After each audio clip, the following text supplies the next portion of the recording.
पिछड़े वर्ग के लोगों के द्वारा इतनी बड़ी परिवर्तन यात्रा चलाने की जरूरत क्यों पड़ी? इसलिए जगदेव प्रसाद कुशवाहा ने यह नारा दिया था कि 100 में 90 शोषित हैं, 90 भाग हमारा है, और 90 भाग 90% लोगों को नहीं मिला। उसमें जो सबसे बड़ी जिम्मेदारी है वो पिछड़े वर्ग के लोग हैं, क्योंकि अगर 52% ओबीसी समाज के लोग अगर ब्राह्मणों के झांसे में पड़े गए, और ब्राह्मणों को मजबूत करने में सबसे ज्यादा बड़ा काम अगर कोई करता है तो पिछड़े वर्ग के लोग करते हैं। धर्म के नाम पर जिस दिन बुलाओ तो यही बैठे हो। देश के अंदर केवल अडानी अंबानी बचेंगे, देश नहीं बचेगा। आरक्षण सरकारी जगह है, और जब सरकारी सब अडानी और अंबानी को दे दिया जा रहा है तो आरक्षण कहाँ मिले? तो इस महान हस्ती की बातों को हम लोग अपने समाज के बीच में किस प्रकार समाज को जन जन तक पहुंचाना है हम लोगों का काम। क्योंकि जब हम लोग फील्ड में जाते हैं तो इन महान हस्तियों की जो दी हुई रास्ता है, जो दिया हुआ विकल्प है, उस विकल्प को हम समाज के बीच में जब बोलते हैं तो समाज कहता है कि जब आप लोग इतनी बढ़िया बातें बोलते हैं, आप लोग सही बातें बोलते हैं, तो आपका राष्ट्रीय अध्यक्ष जरूर सही दिशा निर्देश दिया जाता है। हम उसको जरूर आएंगे तो जरूर मिलने का हमारा मन करेगा, हम उनका स्वागत करेंगे। इसलिए साथियों, मैं अपना टाइम आप लोगों के बीच में ज्यादा न दे करके, जो भी मेरे साथी यहाँ बैठे हुए हैं, जो हमारे ओबीसी के लोग परिचित के लेट सवेर हो रहे हैं, उनको गुलामीपुर में मैसेज दें कि गुलामीपुर में पहुंचे। और मैं इस कार्यक्रम के लिए, क्योंकि ये नुक्कड़ ग्राम सभा है, भी मुझे सर जी ने, हम लोग सिस्टम जानते हैं, नुक्कड़ ग्राम सभा में ज्यादा टाइम नहीं दे सकते हैं, तो इसलिए मैं आप लोगों के बीच में डायरेक्ट पटेल जी को, ये परिवर्तन यात्रा 2 फरवरी से अमर शहीद जगदेव प्रसाद कुशवाहा के जन्मदिन से आजमगढ़ जिले से शुरू की गई। ये प्रदेश व्यापी परिवर्तन यात्रा है, और उत्तर प्रदेश के सभी जिलों में ये परिवर्तन यात्रा जाएगी, और उत्तर प्रदेश के बाहर दूसरे सभी राज्यों में भी इस परिवर्तन यात्रा को विश्व में ले जाने का प्रयास है। इतनी बड़ी परिवर्तन यात्रा पिछड़े वर्ग के लोगों के द्वारा जो चलाई जा रही है, पिछड़े वर्ग के लोगों के द्वारा इतनी बड़ी परिवर्तन यात्रा चलाने की जरूरत क्यों पड़ी? क्योंकि इस देश में जो पिछड़े वर्ग के लोग हैं, उनकी आबादी देश में बहुत ज्यादा है। 1931 की जनगणना के अनुसार हमारी आबादी देश में 52% है, मतलब 52% है। 52% का मतलब ये होता है कि 50% से 2% ज्यादा पिछड़े वर्ग के लोगों की आबादी है। अगर शेड्यूल कास्ट, शेड्यूल ट्राइब और माइनॉरिटी के लोगों को इस आबादी के साथ में जोड़ दिया जाए तो ये आबादी 85 से 90% हो जाती है। तो जो इतनी बड़ी आबादी है, 52% ओबीसी की आबादी है, अगर शेड्यूल कास्ट, शेड्यूल ट्राइब को जोड़ दिया जाए तो ये आबादी 90% हो जाती है। लेकिन 90% आबादी वाले लोग इस देश में अधिकार वंचित हैं, गुलाम हैं। इसलिए जगदेव प्रसाद कुशवाहा ने यह नारा दिया था कि 100 में 90 शोषित हैं, 90 भाग हमारा है, धन धरती और राजपाट में 90 भाग हमारा है, शोषितों ने ललकारा है, 90 भाग हमारा है। ये जगदेव प्रसाद कुशवाहा जी का नारा था। लेकिन आज तक जो हमारा 90 भाग है, वो 90 भाग हम लोगों को नहीं मिला, और 90 भाग 90% लोगों को नहीं मिला। उसमें जो सबसे बड़ी जिम्मेदारी है वो पिछड़े वर्ग के लोग, क्योंकि पिछड़े वर्ग की आबादी देश में 52 से 60% है। लेकिन पिछड़े वर्ग की आबादी 52 से 60% होने के बावजूद भी पिछड़े वर्ग के लोगों की आजादी के 73-74 साल में जानवरों की गिनती हुई, कुत्तों की गिनती हुई, हिजड़ों की गिनती हुई, मगर हम पिछड़े वर्ग के लोगों की गिनती नहीं हुई। इसका कारण यह है कि पिछड़े वर्ग के लोग जागृत नहीं। तो पिछड़े वर्ग के लोगों को जागृत करके संगठित करने के लिए ये परिवर्तन यात्रा चलाई जा रही है। क्योंकि अगर 52% ओबीसी समाज के लोग अगर ब्राह्मणों के झांसे में पड़े गए तो फिर इस देश में किसी को भी हक अधिकार नहीं मिल सकता, क्योंकि देश में अगर ब्राह्मणों का राज रहेगा तो ब्राह्मण किसी को हक अधिकार देने वाले नहीं। और ब्राह्मणों को मजबूत करने में सबसे ज्यादा बड़ा काम अगर कोई करता है तो पिछड़े वर्ग के लोग करते हैं।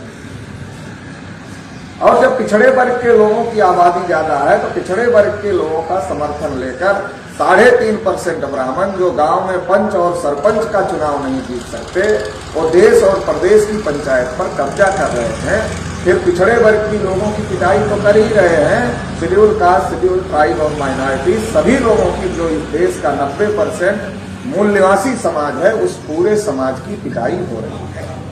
तो इसलिए पिछड़े वर्ग के लोगों को ये बात जानने और समझने की जरूरत है। पिछड़े वर्ग की यात्रा निकली है। हमारे मौर्य जी ने कहा कि हमने बहुत प्रचार प्रसार किया, लेकिन पिछड़े वर्ग के लोग उतना नहीं आए जितना आना चाहिए था। तो उसका कारण यह है कि पिछड़े वर्ग के लोगों के अंदर या तो जाति चेतना है या तो धर्म की चेतना है। पिछड़े वर्ग के अंदर हम ओबीसी हैं, इसकी तो चेतना ही नहीं है। जो चेतना होनी चाहिए वो चेतना नहीं है, जो चेतना नहीं होनी चाहिए वो चेतना है। तो जाति के नाम पर अगर आप मीटिंग बुलाओ कि यादव की मीटिंग है, कुर्मी की मीटिंग है, मौर्य की मीटिंग है, गरड़िया की मीटिंग है, तो 500,000 लोग इकट्ठे हो जाएंगे। क्यों? क्योंकि जाति चेतना है। धर्म के नाम पर मीटिंग बुलाओ तो लोग इकट्ठे होते हैं, मगर ओबीसी के नाम पर मीटिंग बुलाओ, पिछड़े वर्ग के नाम पर मीटिंग बुलाओ तो पिछड़े वर्ग के अंदर पिछड़े वर्ग के नाम पर चेतना नहीं है। तो इसलिए जो हमारे कार्यकर्ता है उनको इस बात को समझने की जरूरत है कि जब चेतना ही नहीं है तो हैंडबिल बांटने से केवल लोग कैसे आ जाएंगे, गाड़ियों से प्रचार करने से ही लोग कैसे आ जाएंगे। तो अगर जब पिछड़े वर्ग के अंदर पिछड़े वर्ग की चेतना नहीं है तो इसका मतलब यह है कि पिछड़े वर्ग के गांव-गांव में चौपाल लगाना पड़ेगा। चौपाल लगा करके पिछड़े वर्ग के अंदर पिछड़े वर्ग की चेतना पैदा करना पड़ेगा कि हम ओबीसी हैं, इसकी चेतना पैदा करना पड़ेगा। और ये चेतना पैदा करना पड़ेगा कि ओबीसी को ये हक अधिकार जो मिलने चाहिए वो नहीं मिल रहे हैं। इसके लिए ये कार्यक्रम हो रहा है, इसके लिए परिवर्तन यात्रा आ रही है, इसमें आप लोगों को आना चाहिए। जब ऐसा महत्व हमारे लोगों को समझ में आएगा तो हमारे लोग बड़े पैमाने पर इसमें शामिल होने का काम करें। तो इसलिए हम लोगों को, हमारे कार्यकर्ताओं गांव-गांव चौपाल लगाने का काम करना चाहिए। अगर हम गांव-गांव चौपाल लगाने का काम करें और कमेटी बनाने का काम करें तो उससे बड़े पैमाने पर पिछड़े वर्ग के लोगों को मोबिलाइज किया जा सकता है। क्योंकि आज की तारीख में जो देश की परिस्थिति है उसके बारे में अखबार और टीवी वाले नहीं बता रहे। हम तो अभी अधिकार की लड़ाई लड़ रहे हैं, आरक्षण की लड़ाई लड़ रहे हैं, लेकिन नरेंद्र मोदी ने ठान लिया है देश नहीं बिकने दूंगा, मगर देश के अंदर देश कहाँ है ये खोजने से भी मिलने नहीं दूंगा, क्योंकि देश के अंदर देश बचेगा ही नहीं। देश के अंदर केवल अडानी अंबानी बचेंगे, देश नहीं बचेगा। तो सब चीजें बेची जा रही, सारी चीजें बेची जा रही, जितनी सरकारी चीजें हैं, चाहे वो रेलवे स्टेशन हो, चाहे वो एयरपोर्ट हो, चाहे वो रेलवे विभाग हो, चाहे वो बीएसएनएल हो, चाहे वो इंडियन ऑयल हो, चाहे भारत पेट्रोलियम हो, जितने भी सरकारी विभाग है वो सब बेचे जा रहे हैं। अभी हम तो 52 की लड़ाई लड़ रहे हैं, अभी तो लड़ ही रहे हैं, अभी मिला नहीं। लेकिन मिलने के पहले ही आरक्षण को खत्म किया जा रहा है, क्योंकि आरक्षण तो सरकारी जगह है, प्राइवेट जगह पर तो आरक्षण है नहीं। आरक्षण सरकारी जगह है, और जब सरकारी सब अडानी और अंबानी को दे दिया जा रहा है तो आरक्षण कहाँ मिलेगा। तो जो देश की परिस्थितियां हैं उन परिस्थितियों को समझने की जरूरत है। भारत को दोबारा कंपनी राज की तरफ ले जाया जा रहा है। एक ईस्ट इंडिया कंपनी आई थी, उसने पूरे भारत को गुलाम बनाया, व्यापार करने के लिए आई थी। आज 27,000 मल्टीनेशनल कंपनियां आ रही हैं, तो भारत को दोबारा कंपनी राज की तरफ ले जाया जा रहा है। भारत के अंदर भारत कहाँ है या ये खोजने से भी मिलना मुश्किल हो गया है, हो जाएगा आने वाले समय में। नरेंद्र मोदी ने सोचा कि हम जो सरकारी चीजें हैं उसको तो प्राइवेट कर देंगे, लेकिन जो किसानों की जमीन है वो तो किसानों की है, उसको कैसे अडानी अंबानी को दिया जाए। तो उसके लिए 3 काले कानून बना दिए, 3 काले कानून बना दिए। आपको पता है किसान दिल्ली में काफी लंबे समय से 2-3 महीने हो गए वो दिल्ली में बैठे हुए, इतना बड़ा आंदोलन किसानों का चल रहा है मगर सरकार की कान पर जू नहीं रेंग रहा है। उसका कारण ये है कि सरकार को लगता है कि हम तो ईवीएम मशीन से चुनाव जीत जाएंगे, तो हमें किसानों की सुनने की क्या जरूरत। तो किसानों की जमीन पर भी अडानी और अंबानी का कब्जा कराने की तैयारी चल रही है। जब किसानों की जमीन पर अडानी और अंबानी का कब्जा अपने ही खेत में मजदूर हो जाए, और जब किसान अपने ही खेत में मजदूर हो जाएगा तो अभी मजदूरी का घंटा 8 से बढ़ाकर 12 घंटे करने की तैयारी हो गई है।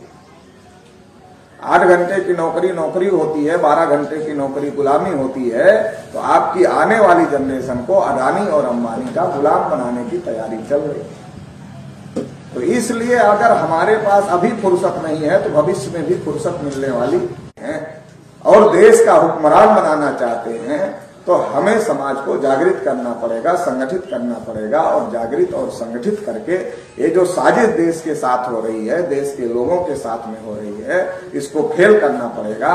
तो इसलिए राष्ट्रीय पिछड़ा वर्ग मोर्चा पिछड़े वर्ग के लोगों को खास तौर से जगाने के लिए, समझाने के लिए कि ये तुम्हारे विरोध में सारा काम हो रहा है, इसलिए इसके विरोध में खड़े हो जाओ। इसके लिए ये परिवर्तन यात्रा पूरे उत्तर प्रदेश में चलाई जा रही है। आने वाले समय में पूरे देश भर में इस यात्रा को चलाया जाएगा। तो आप सभी लोगों ने, कौशाम्बी में अभी ये यात्रा विभिन्न जिलों से होकर के पहुंची हुई है, तो आप सभी लोगों ने इस यात्रा का स्वागत किया, समर्थन किया, इसके लिए हम आपके आभारी हैं। और हम चाहेंगे कि भविष्य में यात्रा तो आगे चली जाएगी, लेकिन आप लोगों को तो यहीं रहना है। तो यात्रा जाने के बाद में भी गांव-गांव में चौपाल लगा करके लोगों को समझाया जाए, बताया जाए और कमेटियां बनाई जाएं। जब हमारा संगठन मजबूत होगा तो ही हम कोई लड़ाई लड़ सकते हैं। अगर हमारा संगठन मजबूत नहीं होगा तो हम कोई लड़ाई लड़ नहीं सकते हैं। तो इस काम को करने की जरूरत है। लोकतंत्र में जन काम नहीं करते, जनमत काम करता है। संख्या हमारी 52% है, लेकिन मत हमारा ब्राह्मणों के फेवर में। लोग हमारे नेशनल दस्तक की आपसे गुजारिश है कि अगर इसको बचाना चाहते हैं तो नेशनल दस्तक को सब्सक्राइब करने के लिए रेड कलर के सब्सक्राइब बटन को दबाएं, फिर बेल आइकन की घंटी दबाएं। नेशनल दस्तक को बचाने के लिए बहुत जरूरी है कि हर खबर को शेयर करें, लाइक करें, कमेंट जरूर करें।